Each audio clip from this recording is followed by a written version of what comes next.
What results have you had on Quest baits? Oh, I've had some really good results this year. I mean, February and March, I just couldn't go wrong on the mangrove. Every time I went, I was catching multiple catches, and it's not very often on the mangrove.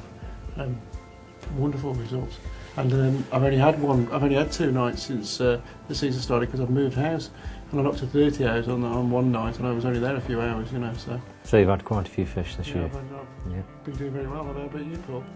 I've done very well on the crab, especially the Quest crab special. I've had 2 55s, which have both been in France, a 55.6 and a 52.4.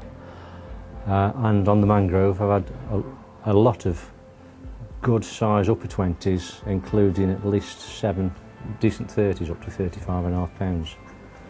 I've beat my personal best on at least 3 occasions over the last 12 months while I've been using Quest crab specials.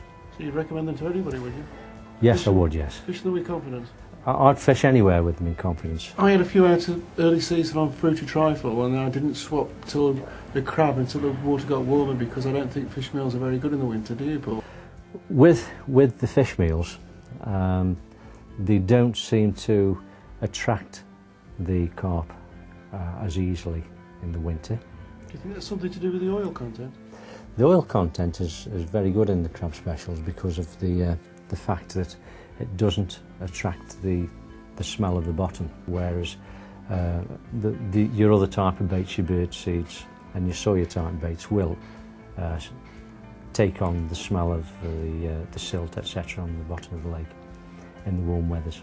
So that's why it's not such a good bait in the winter, because it's got too high of oil content. Yeah, I believe so, yeah. So you're better with the bird food in the winter? Bird food or soya, high protein baits in the winter, and good fish meal such as the crab specials through your summer months right the way through to the end of November. What size baits do you actually use? I tend to use a mixture, actually. I think if you put a different size boilies out, it gets the fish guessing, and I usually bait with 14s and 18s and fish 18s on the hook.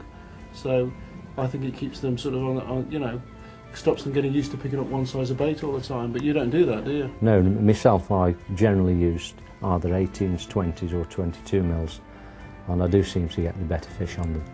I never use smaller baits than 18 mils, and I haven't done for years now. No, I always use 18s on the hook. I never go smaller than 18s on the hook. I think it's a better presentation, but yeah. And like you say, you do get the better stamp of fish. Jim, do you have a preference for the shelf life or the frozen baits? Oh, I always use frozen baits. I'm more confident with frozen baits. I just it's the confidence thing, you know. I'm sure the shelf lives would catch, but you've got to use what you're confident in. I always use fresh baits, and I always keep them frozen until I go fishing. I don't like my baits defrosted for a long time at all.